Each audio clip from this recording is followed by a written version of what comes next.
गंगा नदी के तट पर एक धर्मशाला थी। वहां एक गुरुजी रहा करते थे। वह दिन भर तप और ध्यान में लीन होकर अपना जीवन यापन करते थे।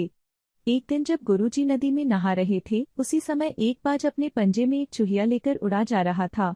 जब बाज गुरुजी के ऊपर से निकला तो चूहिया अचानक बाज के पंजे से फिसलकर गुरुजी की अंजुली में आकर गिर गई। गुरुजी ने सोचा कि अगर उन्होंने चूहिया को ऐसे ही छोड़ दिया तो बाज उसे खा जाएगा। इसलिए उन्होंने चूहिया को अकेला नहीं छोड़ा और उसे पास के बरगद के पेड़ के नीचे रख दिया। खुद को शुद्ध करने के लिए फिर से नहाने के लिए नदी में चले गए। नहाने के बाद गुरुजी ने अपनी शक्तियों का इस्तेमाल करके चूहिया को एक छोटी लड़की में बदल दिया और अपने साथ आश्रम ले गए। गुरुजी ने आश्रम पहुंचकर सारी बात अपनी पत्नी को बताई और कहा कि हमारी कोई संतान नहीं है, इसलिए इसे ईश्वर का वरदान समझकर स्वीकार करो और इसका अच्छे से लालन पालन करो। फिर उस लड़की ने स्वयं गुरुजी की देखरेख में धर्मशाला में पढ़ना लिखना शुरू कर दिया। लड़की पढ़ने में बहुत होशियार थी। यह देखकर गुरुजी और उनकी पत्नी को अपनी बेट पर बहुत गर्व होता था। एक दिन गुरुजी को उनकी पत्नी ने बताया कि उनकी लड़की विवाह योग्य हो गई है।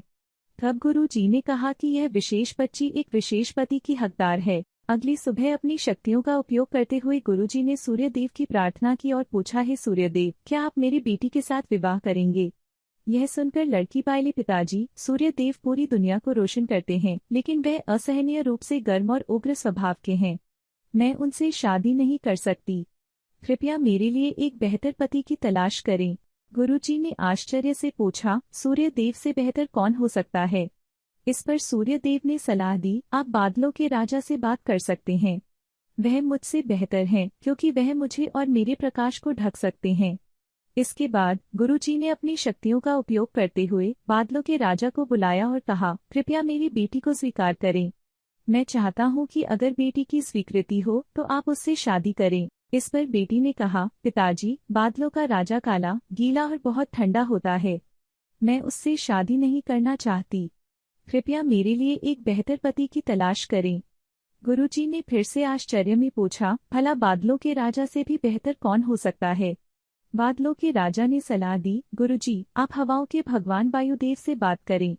वह मुझसे बेहतर हैं, क्योंकि वह मुझे कहीं भी उड़ा कर ले जा सकते हैं। इसके बाद गुरुजी ने फिर से अपनी शक्तियों का उपयोग करते हुए वायुदेव को बुलाया और कहा, कृपया मेरी बेटी के साथ विवाह स्वीकार करें, अगर वह आपको चुनती है तो।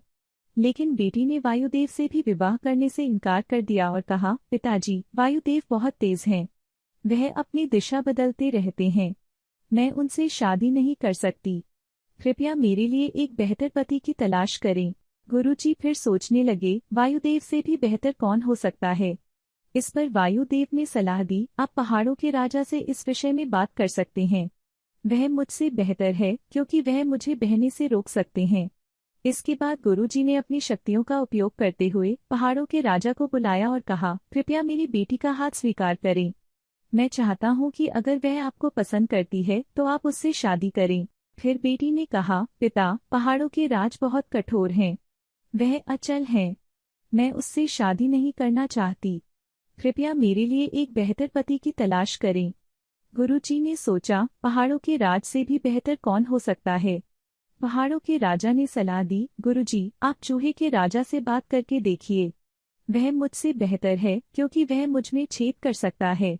आखिर में गुरुजी ने अपनी शक्तियों का उपयोग करते हुए चूहे के राजा को बुलाया और कहा, कृपया मेरी बेटी का हाथ स्वीकार करें। मैं चाहता हूँ कि आप उससे शादी करें, अगर वह आपसे शादी करना चाहे। जब बेटी चूहे के राजा से मिली तो वह खुश होकर शादी के लिए राजी हो गई। गुरु ने अपनी बेटी को एक सुंदर चूहिया के रूप में वापस बदल दिया। इस प्रकार गुरुजी की बेटी चूहिया का स्वयंवर संपन्न हुआ। कहानी से सीख, जो जन्म से जैसा होता है उसका स्वभाव कभी नहीं बदल सकता।